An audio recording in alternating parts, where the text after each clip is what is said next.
Thank you all for joining us again. It's another day, it's another session of the generational wealth creation, uh, um, of our generational wealth creation engagement.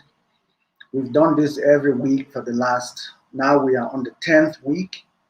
We have, after this episode, there's going to be two more episodes to wrap up this phase of the program. I'd want to take this opportunity to thank everyone who has made it a point to follow the sessions from the beginning. We started it quite a number of weeks ago. Today is really going to be an exciting evening. We're going to be discussing, some elements, generational wealth drivers, some key drivers of generational wealth.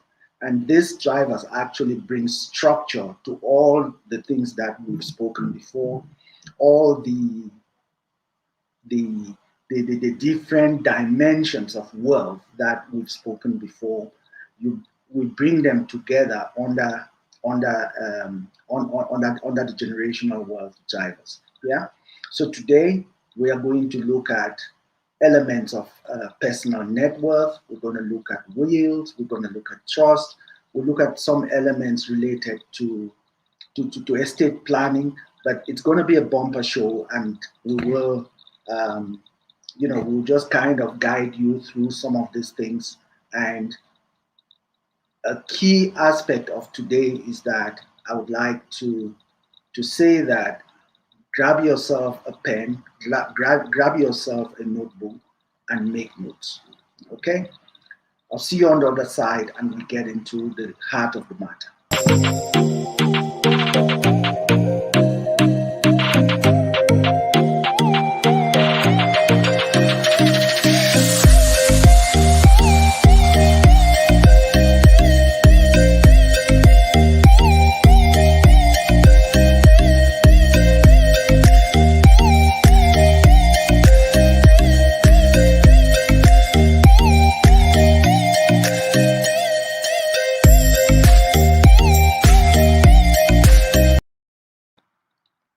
So welcome back. And as I said earlier, today we are going to be engaging on generational wealth drivers. And these drivers would help us to pull together all the aspects of the dimensions of wealth that we've spoken about before in the last few weeks. Just as a way to start this this discussion related to to generational wealth drivers, the points that I'm going to raise today are very fundamental to our existence. The biggest part of it is that as Africans, especially, there's always a tendency that when you talk about these things, then you are just about to die, or you are actually even dead, because a lot of us don't take off time to reflect on these things, make them, bring them to life by putting structure around them and crafting them in the way in which they should be crafted for the benefit of the generations to come. So this discussion is not to say that you're going to die right now. It's for us to start putting structure around our lives for the benefit of the generations to come. My suggestion, quite frankly, on this specific element is that we have to keep our eyes focused on what is important. What is important is not us. What is important is actually the generations to come. Yeah, and the structure we put in place under the generational wealth drivers is mainly so that in our absence, the way in which we see the future would have some structure. The way in which we see the future will be supported by the documented material that we have in our possession. The first thing we are going to be looking at today is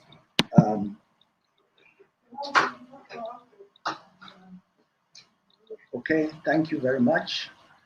The first thing we're going to be looking at today is attaining, the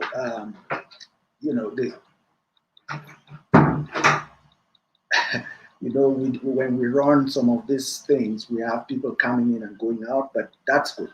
So personal net, the first thing we're going to be looking at today is a personal net worth statement. There are three things that I would want you to consider when you look at your personal wealth statement. The first thing is that it is just a snapshot. Yeah. The second thing is that it's an individual. It's for an individual. Therefore, it has to be personal. And the third thing, very important about your personal net worth statement, is that it's at a given point in time. What that means is that it is now. So let me go back into it. So when I say personal net worth statement, what does that mean? It's a snapshot of your present assets and liabilities. Yeah. When we talk about a net worth statement for an organization or for a company, it's mainly to look at what does the company owe, what does the company have as assets, and what and the balance of that becomes the personal, the net worth statement of the organization. But in this case, we are dealing with the family enterprise, and if we look at some of the things we've discussed before, every single member of the family has a contribution to make in one way or the other to build the family enterprise. And at a given point in time, we all have to take, put in place a personal net worth statement. And that net worth statement, you use the same formula as, as would be used in companies, is your total assets minus your total liabilities, which would give you your net worth.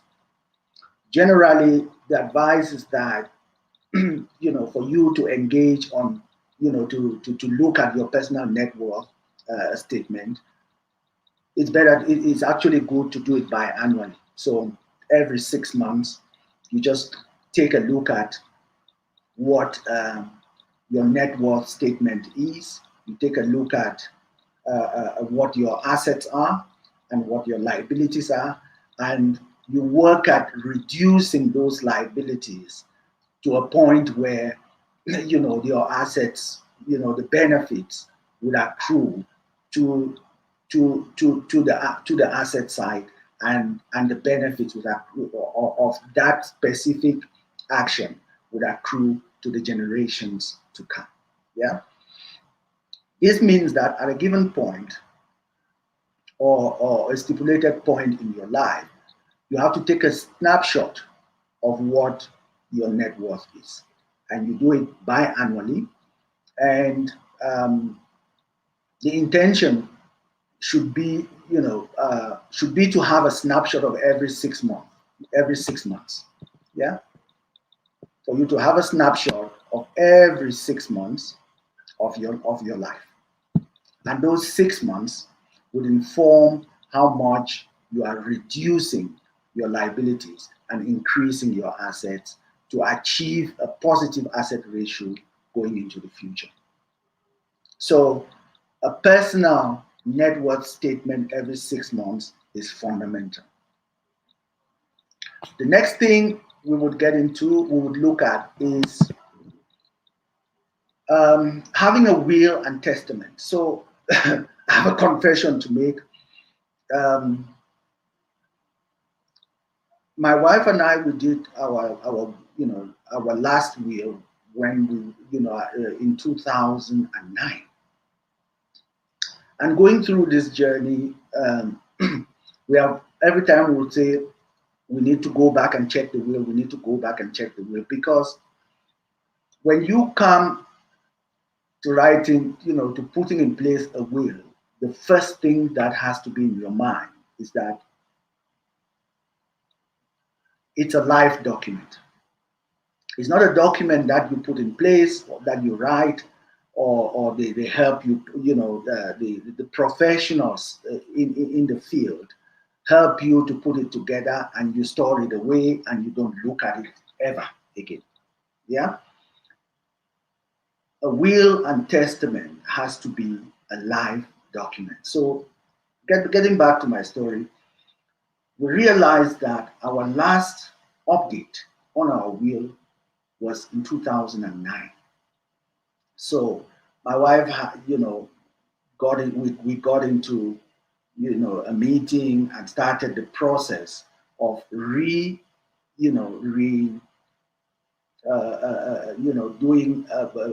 an update of the will we had done in 2009.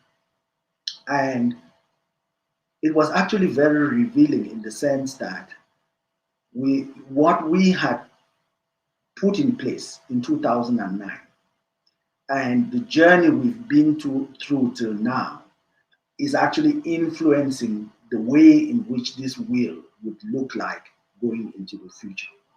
So I share this story just to say that wills are very, very important in our lives. We have cases where people, leave this earth and without any will. In a lot of countries where the laws are actually followed, where the rules are followed, the state takes control of your assets, and the generations after you would actually depend on the guidance of the state on how things are handled in your absence. Yeah. So a will is very fundamental. The important it's really, really an important document for our existence. When you put together a will, there are certain things that become really, really fundamental, really important, because you kind of help your family to diffuse the tension around the family when you have departed. As a general rule, it should be, you have to note that a will has no legal binding until it is probated. So when it says this segment of this segment of what we are talking about is that a will has no use until you are not there. Yeah, and then it kind of gives the guidance. In some families that are very completely dysfunctional, a will actually brings structure, even though at the end of the day, it's also about those who are meant to execute on the will on behalf of the deceased. Yeah.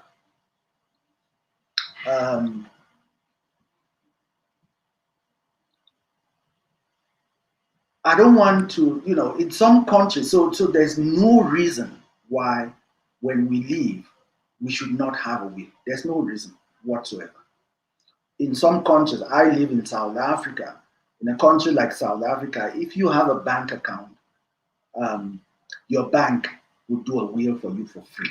So a lot of people will be considering the cost, looking at what it will cost for lawyers and all of that to put it together. If you have a bank account in South Africa, your bank would help you to put together a will for free. So there really is no reason why you shouldn't have a will. And I suppose in a lot of the developed markets as well, that is the case. Even in some markets that are not as developed, the banks, your bank or, would be able to put it together. But otherwise, you get to, you get a, you get a lawyer, you get a legal mind who would be able to sit down with you and gather all the information related to what you want to have or what you want to see happen at, when you've exited. You get them to help you to put it together. Yeah. The for anyone who is actually wondering why a will? Why should I even have it? I'm going to be dead anyway. If you guys want to fight and kill yourself, you guys want to dismantle everything I've worked for in my life, that's your business. Yeah. But it is in your interest that we spoke about legacy, we spoke about heritage, we spoke about the different dynamics related to generational wealth. It is in your interest that everything that you have planned, for the generations to come, some structure is put around it. Yeah. So why should we be doing a will? Yeah. It is necessary for especially, so I'm going to give you a few points why it's necessary, and also looking at different conditions that you may find yourself, for and why, if you don't have a will, the effects of that. Yeah. So for married partners and partners who have not registered a civil partnership, you know, the surviving partner cannot inherit from you unless there is a will. So the death of one partner may create serious financial and existential problems for the remaining partner. So if you are in a union, you are married, there's no legal document that binds the two of you, there is a possibility that at the death of one partner, the other partner may not be covered by the way in which the state would execute, would handle the estate of the deceased. Yeah. The second element is that if you have children, you will need to make a will so that arrangements for the children can be made. Either one or both, so arrangements can be made for your children if one party dies or if both parties are no longer there. It may be possible to reduce the amount of tax payable on your inheritance if advice is taken and advice,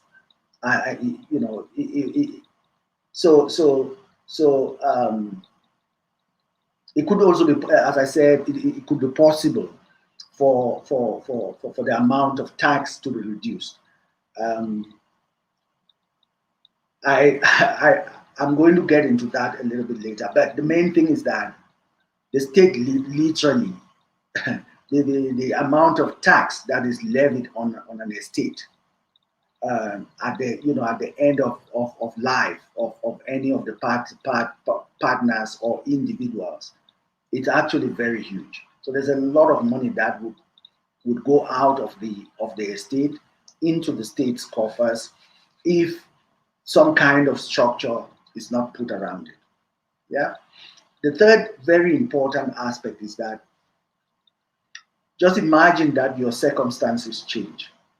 It is important that you make a will to ensure that the distribution of your assets is in accordance with your wishes. Yeah. For example, if let's suppose, you are a couple, you are married, and you get separated. Without a will, it makes it really difficult.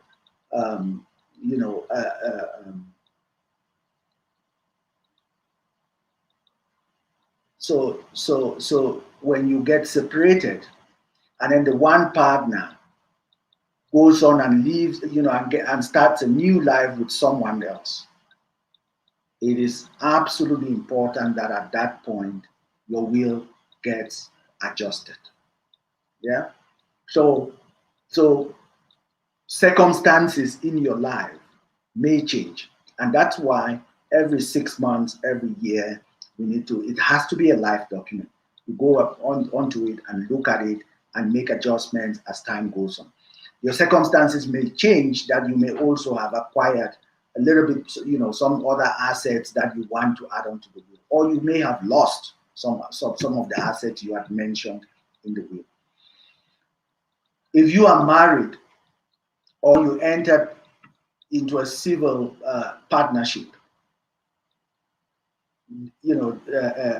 this will make your previous will or the previous will you had made to be invalid. So you are married with one party and you have a will, and you get separated from that party and you go and get married to another party. The will you made before will become invalid.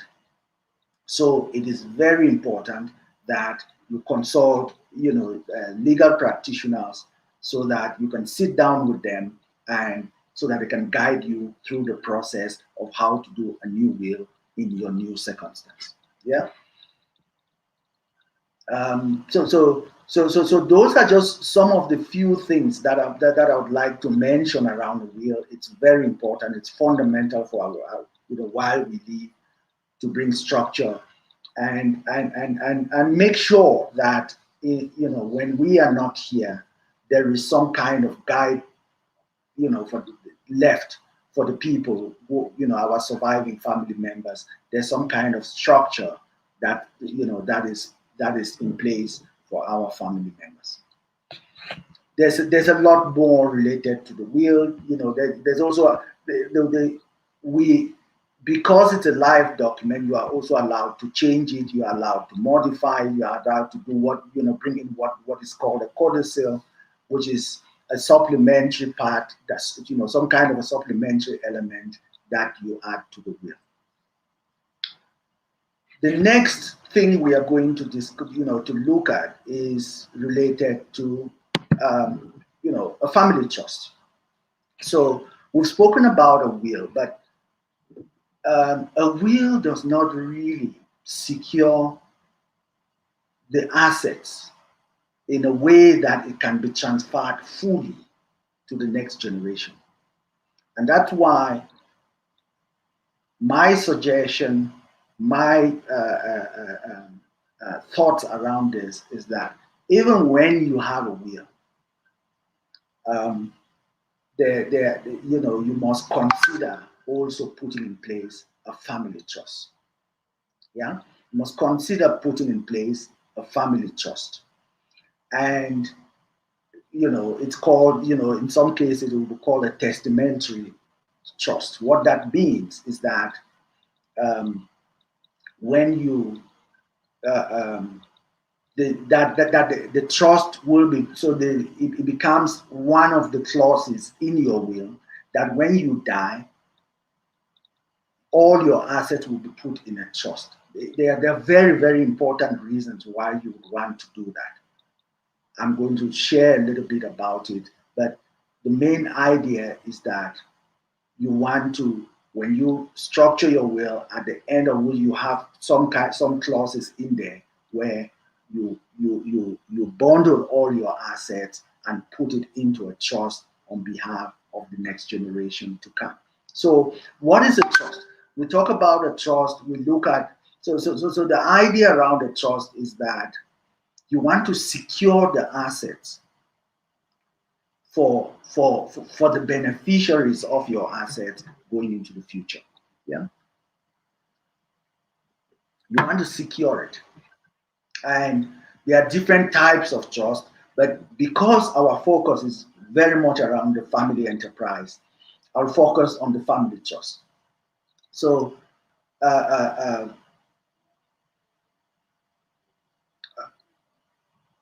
that when you set up a family trust, the whole idea is that, as I said, you are pulling together all the assets, all the, everything that you own, and you are putting it into a trust structure for the benefit of your family and the next generation. A family trust is a trust set up to benefit members of your family as defined, as defined by the rules that you would have put in the trust. Yeah. Without getting into too many complicated legal and financial structures, a trust can be set up while you are alive, or in the case of a testamentary trust, which I spoke about, it can be set up when you are dead. Yeah. There are five fundamental things that you must know about the trust. First of all, the first thing is, who is setting up the trust? Is it one member of the family? Is it the husband and the wife who are setting up the trust, the family trust? Or is it everything related to the family in the time of everyone's existence that is put together? Yeah, all of that, whoever is putting together the trust is called a settler. So that the person who is putting together the trust, the family trust, it's actually the owners of the assets that will be transferred to the next generation. If the assets are, if you are married in community of property, then it will be, it would have to be a couple's trust. When I spoke about the will, the one thing I didn't mention, irrespective of how you are married, it's always advisable that every single member of the family has their own will. So even when you are married in community of property, the wife should have a will, the husband would have a will. Mostly, if not everything within the will would kind of align, and you basically will your assets the one to the other in the event that one of the one party is deceased. Yeah. So the assumption is that in a marriage that is in community of property, the asset of the family, the assets, the wife, the husband and the wife will become the settlers, so the people who are setting up the trust on behalf of the next generation. Yeah. And then the next element I would want to speak to you about a family trust is trustees. So these are the individuals or the organization, because sometimes you could set up your trust and hand it to an organization to run it. Yeah. So it's actually the parties that are put together to run and administer the trust. Yeah. These parties are called trustees. So in our case, we have, we build an administrative structure around our family, and we are the administrators of our trust at this point. Yeah, we'll be the administrator of our trust at this point, and there are rules that we put in place to make sure that the leadership, the administrative elements of the trust are handled as required. And it is always advisable that we also have some independent individual trustee within your structure. Yeah. And this independent individual comes in and just brings in another dimension of support and administrative understanding. And it could be a lawyer, it could be an accountant, it could be anything. Yeah, it could be even be just another family member, but they become part of the administrative structure within the trust. The next party that is very important within a trust are the beneficiaries. Yeah, these are the people who stand to benefit. So if you set up a trust which, family trust, while you are still alive, it doesn't mean that you are wheeling everything into the trust. You can also make yourself a beneficiary of that trust. There's quite a lot of reasons for doing that. And as the beneficiary, every family member in the case of this kind of a family trust will be beneficiaries. For the purpose of transferring the wealth to a third party, or even to a fourth generation, to third or fourth generation, because you can also set up your trust in a way that your family members benefit, but you still have some NGOs within your community or that that need to be beneficiaries of that trust. Yeah. You can even include your grandchildren that are still to be born, even the great grandchildren to be beneficiaries. You basically put a structure around which the people who become beneficiaries to the trust will benefit from the trust. Yeah. It's actually a very, very discretionary thing. It's a way, the way in which you set it up is very discretionary. You will decide how you want the trust to be, the beneficiary, how you want the beneficiaries to get access to what you have, you've set up in the trust on their behalf. Okay. Also, because it's discretionary, you will literally determine what time, under what condition, what age should any individual within the trust receive anything from the trust. Yeah. The next element is that you need to put down the legal instruments that support all these things that we've spoken about. You need to put down a legal instrument, and that legal instrument, quite frankly, as I've said even at the beginning of this, make sure you get yourself the right kind of support around you, whether it's financial advisors and legal advisors in the community where you find yourself, who can help you to navigate these waters. I'm actually just giving you a surface level information related to what this, what this whole, generational wealth drivers look like. And these are some of the key elements that you have to consider. So the fourth element that I was speaking about is the deed, which actually gives the complete structure of how you want to do it. Yeah.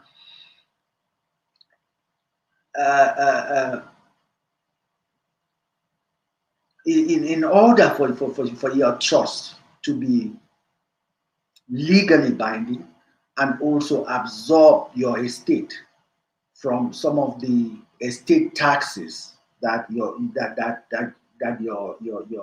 family may be faced with, it has to be drafted legally. It has to be a legal document. Yeah. Otherwise, your estate will have to pay the required taxes to the state. Yeah.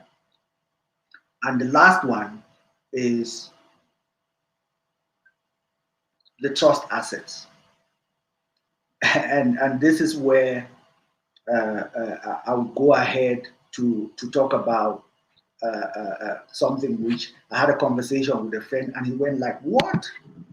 Attaining a state of personal poverty?" So the whole idea behind putting together a structure of this nature under the generational wealth mix is because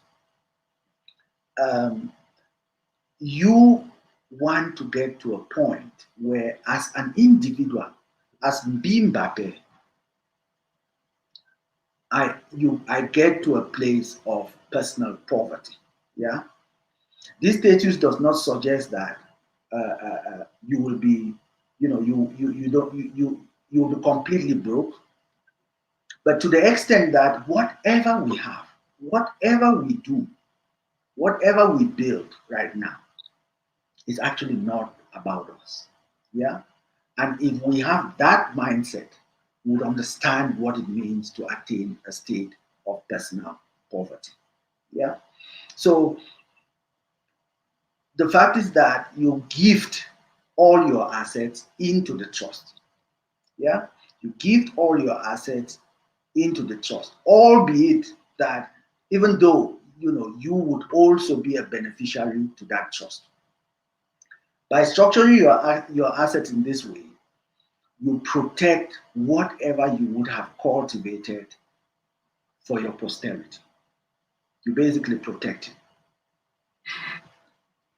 The protection of your assets also extends to to various kinds of threats, such as claims by business creditors or claims by people who may have had some kind of claim to your assets. So if you had, let's say, you moved your assets into a trust, into a family trust, right? And then you have a business that has a liability, a very, very big liability, and and or a business that has what we call in finance a senior debt. Yeah.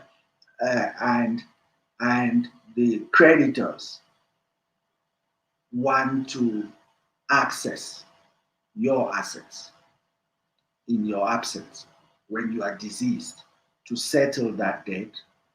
They will be able to do it if you don't have, if you are not structured under a family trust to protect the assets.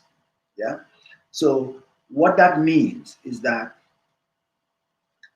if you have that kind of a debt, which is at any instance, if anything happens to you, the creditors have a right to stake a claim with the state. One, maybe because you don't, even when you have a will, it doesn't really matter. If it's a will, it's just a will. Um, uh, uh, because it's not moved into a structure like the family trust that I'm talking about, it exposes the assets to those threats, and you could literally your the generations beyond you may end up having getting nothing out of your estate. Yeah. The next very important element is that I would like to talk to you about, just so that we can start getting to close this topic, is that um, we have to set up. So we've spoken about three things. The first one is about personal net worth. Yeah. The second one is about wills and testaments. Yeah. And within the wills and testament, as you bring all your will and testament to the end, it's actually advisable to move it into a testamentary trust, which means that's a trust that is set up as a recommendation from your will or as an instruction from your will, um, for what should happen to your asset when you die. So when you die, everything that relates to you moves into that trust. Yeah. And it becomes legal, and it protects the assets, and it actually reduces the level of taxation, even really reduces, and maybe even in some instances insulates your assets from the estate tax that your you know your assets would have your assets would have been faced with if it had to go through the state without a will. And then the next thing we've spoken about is about a family trust and the importance of a family trust and attaining a state of personal poverty by moving all your assets into a family trust and securing it for posterity. Yeah. A very important element we're going to talk about right now. This, we are in an environment where at the moment everyone is putting together an insurance policy. Yeah, life insurance policies are washed out there. So I'm linking your family trust and your insurance policy right now. Okay, so for those who have a life insurance policy, this is my suggestion on what you should do. I, you know, uh, uh, uh, the everyone, there's a lot of people who have life insurance policies, but there's also a lot more people who do not have. Yeah. So for those who have and those who do not have, the advice is try to get one. Try to get a life insurance policy because it also increases the value of your, of assets that you can move into your trust. Yeah. So everyone, for those who have it, the suggestion is that you do not just have a life insurance policy. You should have an irrevocable life insurance trust. Yeah. So from your life insurance, you convert that into a life insurance trust, an irrevocable one. Yeah. And when it's irrevocable, it means it cannot be changed, it cannot be mutated, it can't be nobody can come and take a claim on it. You build it as an irrevocable life insurance trust. All of that goes into the assets of your family trust. Yeah. And all of this is actually thinking and having a generational mindset, having a mindset that says, you need to secure whatever you're doing. You need to enhance whatever you have in a way that, and you need to structure whatever you have in a manner that the generations to come will benefit from it handsomely. Yeah. And when you move it into the next generation, there will not be any reason for the generations to come to struggle.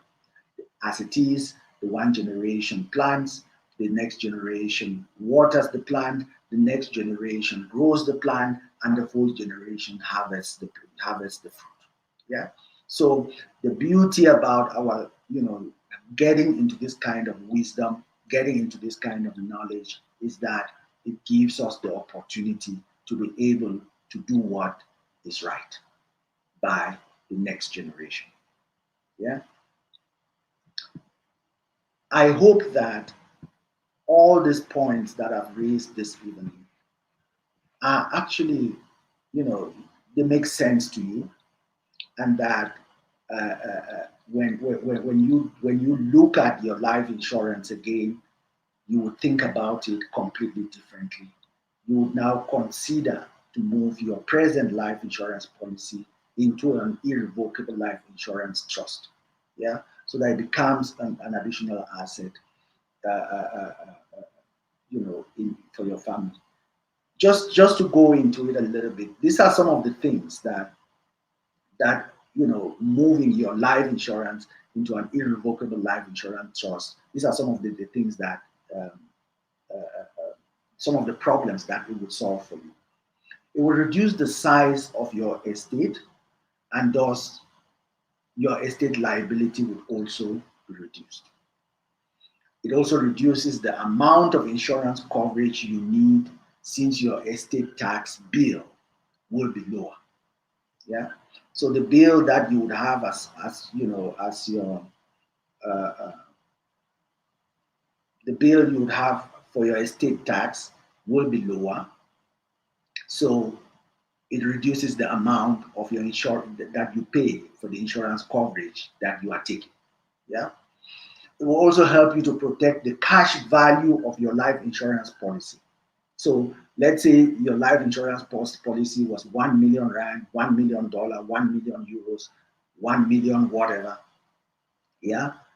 So when you move that life insurance policy into a life insurance trust, yeah, then into an irrevocable life insurance trust, it reduces and it protects, in fact, the value of the cash value of that asset. It would allow you to control when, how, why, by which, why your beneficiary receive, and the proceeds of all the policy will go into your trust. Yeah, it will also help you to protect the benefits of a beneficiary who is who is so if you have a beneficiary who is on some kind of state assistance, state help, the country, they are benefiting in one way or the other from the state, it will help you to protect it.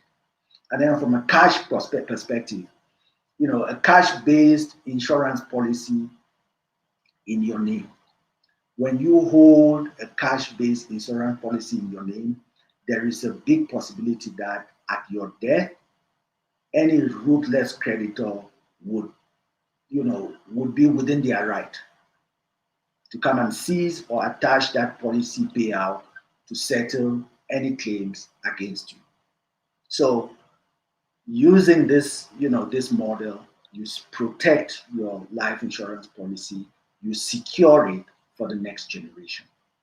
Okay, so I really would like to say that as we wrap up this particular episode, the whole idea is that when you consider what you have, don't look at don't say that I really don't have anything to evaluate, I really don't have anything to put on a will, I don't have anything to secure. Why should I take a life insurance policy? All these things are very, very valuable for generational wealth creation. You cannot avoid them. You cannot be thinking that they have no use. Yeah. If you don't have a will, get one.